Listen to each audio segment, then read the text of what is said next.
What is going on, everybody? Weedle Needle here, and we're back again with an Ultra Sun and Ultra Moon Wi-Fi battle, and this one's going to be a never used tier battle against Dawn.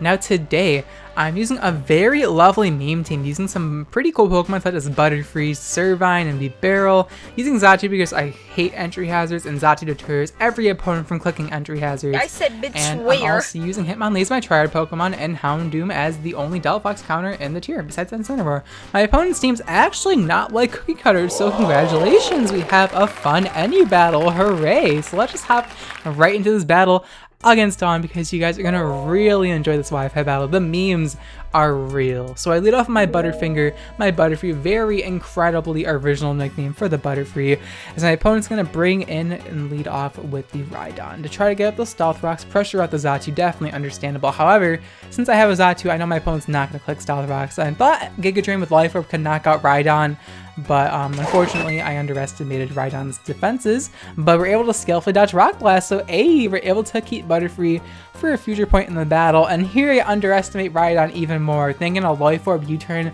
would knock out the Rhydon, and so I literally choke on turn 2. I'm forced to pivot into the Rhydon, and I was expecting Stealth Rocks here, but my opponent goes for Rock Blast just because, like I said, having a Xatu on your team just makes your opponent never ever want to click entry hazards, and that's just a reason in itself to have Xatu on your team. And I just love it. So now I'm going to go for a knockoff here and just knock out the Rhydon. So we're able to prevent Stealth Rocks, and considering I have a Butterfree and a Houndoom and a Xatu, I'll take no Stealth Rocks on the field, that's for sure. So now my opponent's going to bring in the Nasus here, the Gramble, and unfortunately Gramble pretty much invalidates Hitmonlee's existence, so I need to weaken this Gramble if I want Hitmonlee to actually do remotely anything in this battle. So now I'm going to bring in Xatu here just to scout out what the Gramble wants to do, as my opponent goes for Play Rough, considering I have no Fairy Resistance. That is a pretty good play. Now I'm going to go for the Skill Swap because my Xatu has Skill Swap for a reason you'll see later on in the battle. However, I can use Skill Swap right now to actually take away Intimidate, so I'll be able to live the next attack from Gramble, and so we're able to intimidate the Gramble, which is very good for me, and my opponent's going to go for Play Rough, and hopefully we can live because we intimidated the Gramble, as we're able to live at 5 hit points, thankfully. And now I'm just like, okay, we gave the Gramble Magic Bounce, it's time for me to blow my load and go for my Z move. So I'm going to give the Xatu a Psychic Z move just because I have a move on this set, which is pretty funny, as you'll see in a little bit. I'm going to go for Shattered Psyche just because it's a nice nuke to just throw at something, and Gramble shouldn't be able to tank this very well. I mean, I'll be able to tank it, but it shouldn't be able to tank it, very well, but it actually ends up getting OHKO, which is not what I was anticipating. I thought it would live at like around 30 or 25 to 30% HP, but I underestimated our boy Xatu. So here, I'm just like, he brings in Vaporeon against my Xatu, so I'm gonna go for a Skill Swap again, expecting my opponent to go for a Scald, trying to knock me out. If she doesn't knock me out with Scald, whatever, so be it. Either way, I'm just trying to outplay my opponent with Skill Swap just because Skill Swap is a funny move you don't really get to see used in singles play. My opponent does try to go for Scald against my Xatu, forgetting about Skill Swap. I guess he just forgot about his own Water Absorb ability, which definitely happens. There's a lot of oversights that happen in Pokemon battling, so can't really blame my opponent for that one.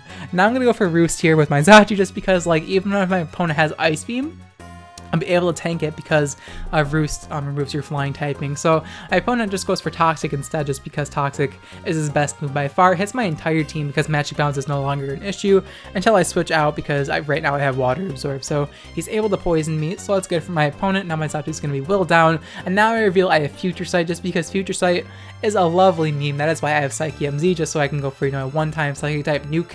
And Future Sight's good for pressuring your opponent out and, forcing them to think a little bit ahead, and that's good for me. So now I'm thinking that she's going to either pass her wish to Guzzlord or just stay in here and just try and go for like Scald or Protect. So I bring in my Butterfinger because I do have Giga Drain to, weaken the Vaporeon, but my opponent chooses to full switch into the Guzzlord.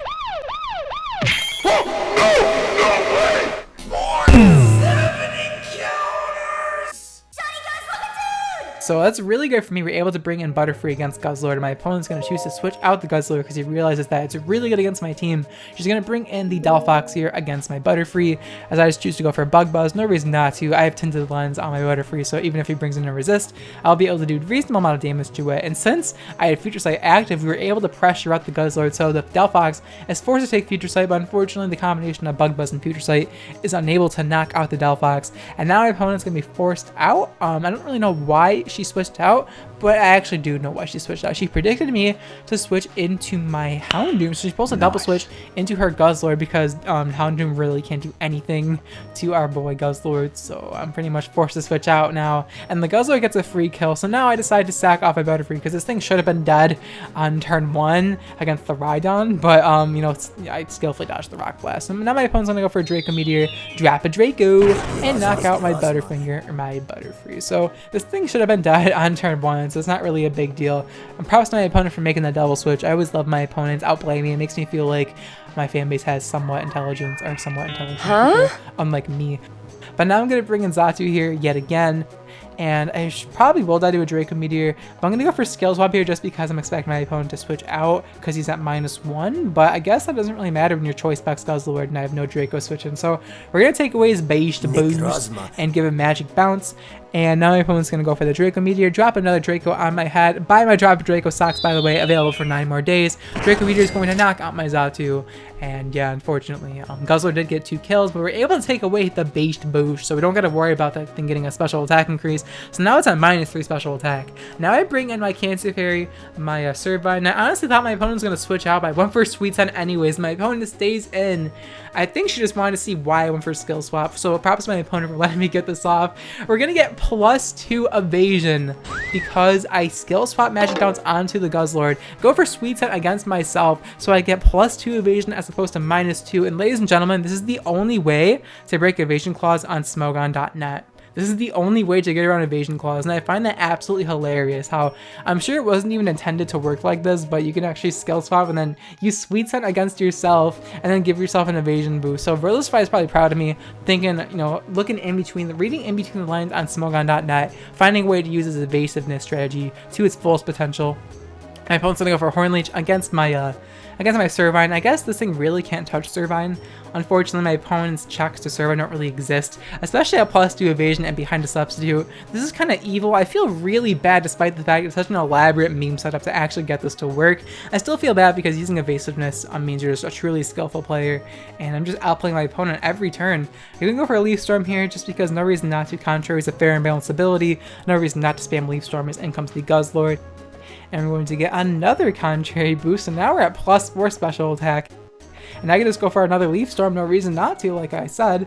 And unfortunately, we're going to miss the Leaf Storm, but unfortunately, my opponent's going to miss the Sludge Bomb because of our, essentially, the minimize we obtained. And yeah, I'm going to go for a Leaf Storm again, and we should be able to knock out Guzzlord from that range of health. It may live at like 1 HP, but Guzzlord is going to go down. So this Servine's looking like it's just going to auto-win the game because now we're at +6 special attack behind a sub with +2 evasion. So there's literally nothing my opponent can do. And so I'm just like, wow, I kind of feel bad for using this. So I'm going to try to give my opponent a chance to break my substitute because honestly, I could just win the battle with the Servine and be a piece of shit human being, or I can give my opponent a chance because like I feel bad, even though like it takes such an elaborate setup to get this evasiveness, I still feel like an awful person because evasiveness is just so stupid to play against. I don't understand people like enjoy winning while they use minimize. Like some people use like single beam plus minimize chancing doubles, and that's just like why do that to yourself? So here I'm gonna go for Sweet Scent just because I just wanted to see the animation again, to be honest. Like the Sweet Scent animation is pretty funny. And we're going to lower the Trevenant's evasiveness so we don't have to worry about missing Leaf Storm anymore. He's going to connect the Horn Leech against my Servine, and I do believe it's going to break my substitute after hitting me twice. Now what I could do is I could go for substitute again, and just so like I can just automatically win with my Servine because I could be a really mean person and do that to my opponent, but instead I decided just to let myself kill this Trevenant just because I'm already playing with my food enough. I don't really need to go for substitute again, so I'm gonna go for Hidden Power Fire. I had Hidden Power Fire this whole time, so I could have just knocked out the Trevenant at like +4, but you know, just messing around, guys. I'm just messing around this battle. I'm sorry if that offends you. I know Pokemon battling elitists like to mess around in battles and just tease their opponents. That just makes me a battling elitist, which makes me a bad person. But now Fire Blast, he's able to connect even at +2 evasion, so I wonder what the accuracy of Fire Blast was. Able to knock out my Servine, so I don't feel as bad now because I didn't automatically win the game with my evasiveness, though I definitely could have if I went for substitute. But I decided not to be an awful human being because you know, I enjoy earning my wins. So now my opponent's going to bring in the Vaporeon, as now I'm actually going to pull a double switch knowing the Vaporeon's going to switch in. So I pull a double switch into my Bibarel. Half the reason why I let Servine die is just so I can showcase this Bibarel set. I'm going to go for Sword Stance just because Bibarel for some reason got access to Sword Stance and Ultra Sun and Moon. No, actually, I think it was just Sun and Moon that got access to SD, but I don't know why they give Bibarel Sword Stance. It's such a weird move to give a simple Pokemon because it gives you +4 attack in one turn, but I guess Bibarel needs any love it can get. Now just give Swoobat Nasty Plot, Game Freak, and we'll be all set. Or like Cosmic Power or some shit. That'd be pretty cool. But now I'm gonna go for a second Sword Stance because we were burned because, you know, Skull has that nice 30% chance to burn, though I can't really complain about hacks because, hell, I dodged Rock Blast, and then, you know, I used a fucking evasiveness boosting strategy, so I deserve any hacks I get, you know, bestowed upon me. So we're able to live the Skull, and now we're at +4 attack after the burn, and I'm gonna go for the Skull Bash. This is the moveset I want to showcase so badly. So what Skull Bash does, it's a 2-turn attack, as I'm sure some of you guys know, and it increases your defense by 1 stage, but because it's simple, it increases your defense by 2 stages. I'm gonna go for the Stab Skull Bash at +4 attack, or +6 attack technically, but because of the burn, as +4 attack, we're able to knock out the Vaporeon, and my opponent's last is the Delphox, and I do have Aqua Jet on this Bibarel set. However, I also have Thief, and so I'm like, what if I live the Delphox's attack and I can go for Thief? So instead of going for Aqua Jet, I go for Thief because I'm a Pokemon battling elitist. I just like messing around, and now I'm gonna bring in Hitmonlee here, my Hitmonlee, and I'm very glad my opponent decided to lock himself in a Dazzling Gleam because now I'm able to go for the Endure. You guys already know what's about to happen, so you can't even dislike the video because it's right here. Totally unnecessary, but I still had to do it anyway, otherwise you guys would have complained in the comment section, leaving the totally original no weakness policy, no content comments. We're gonna get the weakness policy, activate our weakness policy. I know that's part of the reason why you guys enjoy weakness policy so much when I say that. I'm gonna go for the ultimate disrespectful Rapid Spin kill, and yes, it's gonna be the end of the battle against Dawn. You can kind of say I was playing in a really rude way, but like I didn't really care about this battle after I got the evasiveness increase with my Servine. I'm just like, okay, I stopped caring at this point. This battle's over. So yeah, hopefully you guys enjoyed the battle. It really wasn't the closest or the most competitive battle. I mean, my opponent and I made some pretty like aggressive plays, and we did like predict, but like after a certain point I just stopped caring because like I don't play Wi-Fi battles to win like a tournament. I play for fun. I play for like funny content. And as much as winning with like a +2 evasion Servine would have been, you know, it would have been cool to see, I guess. It's just like, you know, I want to showcase the other movesets on my team as well. So got to showcase pretty much every moveset on this team besides Houndoom, but I'm sure you guys already know what the Houndoom is going to do. Counter plus Destiny Bond. You already know. Hopefully you guys enjoy this Wi-Fi battle against Dawn. If you guys enjoyed the Wi-Fi battle and really want to support my channel, I would appreciate it if you hit the thumbs up button, as it really helps on my channel a lot more than you think, helps out with the YouTube algorithm, and it's the greatest way to show your support towards my channel, and it's always appreciated, guys. Really love all the support you guys have been giving me recently. Honestly, means the world to me, and I just really cherish like everybody who watches my videos and stuff like that. I just love you guys, okay? Anyways, we're gonna move on to the question of the day, which is going to be, which PokeTuber or PokeTubers have you guys been watching recently? Let me know in the comments down below which PokeTubers content you've been watching recently and you enjoy very, very much, because I'm pretty curious to see who your favorite PokeTubers are to watch at the moment, because, you know, it's cool to see like what other people watch, and I don't know, it's just a question I feel like asking, okay?